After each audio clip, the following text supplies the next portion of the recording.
Hi అండి. ఇవాళ topic ఏంటంటే సౌత్ కొరియా గురించి. మీకు తెలిసినదే కదా, North Korea, South Korea. South Korea Kim మంద్ మాయా, నార్త్ కొరియా అంద కిమ్ డ్రామా, అంటే కే డ్రామా కే మాయా అలా పెట్టుకుంటాం.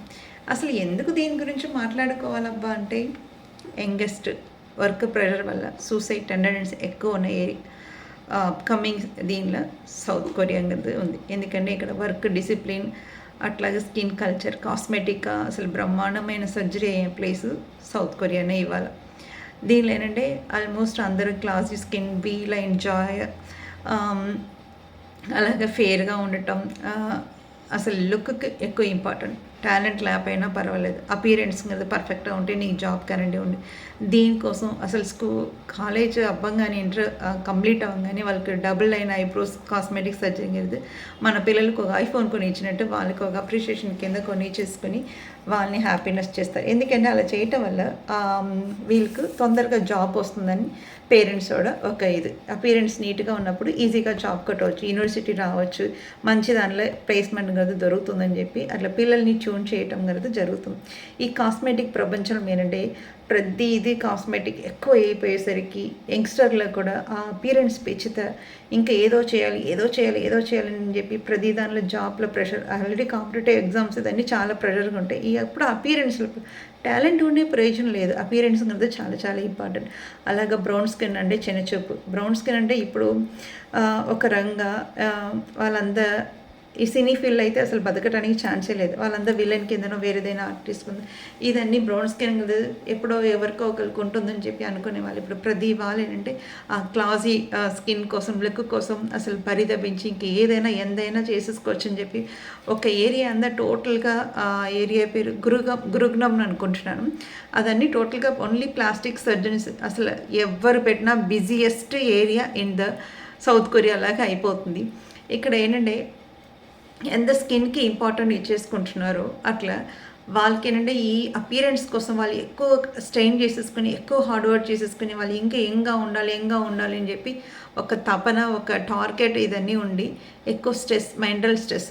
ఇప్పుడు ఒక జాబ్ కోసం వాళ్ళు చదవాలంటే 16 to 18 hours చదవాల్సి వస్తుంది. ఈ స్కిన్ ఉండాలి, కాంపిటీషన్ దానిలో ప్రిపేర్ అవ్వాలి, జాబ్ కొట్టాలి. ఇదన్నీ వాళ్ళు అచీవ్ చేయలేనప్పుడు వాళ్ళు సూసైడ్కి ఎక్కువ వెళ్ళే ఛాన్సెస్ ఎక్కువ వెళ్తున్నారు. అలాగే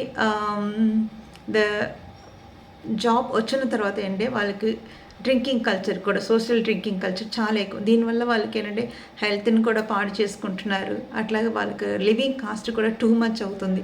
అందువల్ల ఏంటంటే దీన్ని షాంపూ అంటారు. No date, no marriage, no child. ఇక్కడ ఏంటంటే ఈ మూడు లేదు. ఎందుకంటే కాస్ట్ ఆఫ్ లివింగ్ సింగిల్ పేరెంట్గా ఉన్నప్పుడు భరించడం చాలా చాలా కష్టం. బోత్ పేరెంట్గా ఉన్నప్పుడు మదర్కు పిల్లల్ని చూసుకోవటం, అన్నీ చేసుకోవటం, ఇదన్నీ కూడా డిసిప్లిన్, ఇదన్నీ పంక్చువాలిటీ ఇదన్నీ ఎక్కువ ఉండటం వల్ల వాళ్ళని కూడా డీల్ చేయడం కష్టం అవుతుంది. సో మ్యారేజ్ చేసుకున్నప్పుడు ఉమెన్ హౌస్ వైఫ్గా ఉండి మెన్ వర్క్ చేసినప్పుడు ఈ ఎక్స్పెన్సివ్ని మీటప్ అవ్వటానికి చాలా డిఫికల్ట్గా ఉండి వాళ్ళ పిల్లల్ని కంటానికి కూడా డిలే అవుతుంది. కానీ లేదు కూడా. దానివల్ల చాలా యుద్ధం జరుగుతుంది, మెంటల్ ట్రామా, దీనివల్ల సూసైడ్ కూడా. ఇక్కడ ఏంటంటే ఫెర్టిలిటీ రేట్ కదా మామూలుగా ఇయర్కు మన 2.1 మన రేటింగ్, కానీ వాళ్ళకి 0.72. అంటే ఎవరు ఒక 2060 ఆ రేంజ్లో వెళ్ళినప్పుడు 100 మంది ముసలి వాళ్ళు ఉంటే ఒక్కరు పిల్లలు ఉంటున్నారు. సో ఈ దానిలో డెఫినెట్గా అప్కమింగ్ టైంలో పాపులేషన్ అనేది చాలా చాలా లో అయిపోయి మ్యాన్ పవర్ అనేది లేకుండా మోస్ట్ డేంజర్ పిల్ల ఉండే ఛాన్సెస్ ఎక్కువ ఉంటుంది. కానీ ఇట్లా అన్నీ మనకు వాళ్ళ ఉన్న నెగటివ్ మాట్లాడుకున్నాం. పాజిటివ్ ఏంటంటే వాళ్ళలాగా అంత యూనిటీగా ఉండి ఇక మన కోసం అసలు ఎంతైనా చేసుకోవచ్చు అనుకున్న ఇది ఎవరికి లేరండి. ఐఎం ఫండ్ అనేది చాలా ఇదిగా ఉండేది వాళ్ళకి. అంటే ఎకనామికల్ చాలా డౌన్లో ఉన్న టైంలో వాళ్ళందరూ స్వచ్ఛందంగా వాళ్ళు టోటల్ ఉన్న జనాభాలు అందరూ కలిపి 35 million 227 tons ఆఫ్ గోల్డ్ని డొనేషన్ కింద ఇచ్చారు ఫండ్ కోసం.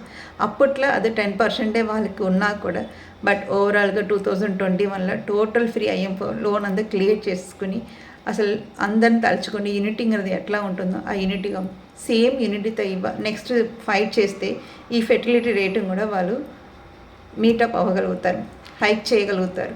అలా చేస్తే వాళ్ళకి ఎంప్లాయ్మెంట్ ఉంటుంది. అట్లాగే ఈ బ్రౌన్ స్కిన్ ఈ కాస్మెటిక్ ప్రపంచంలో ఉన్న గొడవల నుంచి కూడా కొంతవరకు తప్పించుకొని ఆ దేశం పీస్ఫుల్గా ఉండగలదు. హోప్ఫుల్లీ అందరూ హ్యాపీగా ఉండి హ్యాపీగా పిల్లల్ని కానీ ఆ పిల్లల వల్ల నెక్స్ట్ జనరేషన్ కలిసి బాగుపడాలి అని అనుకుంటాం.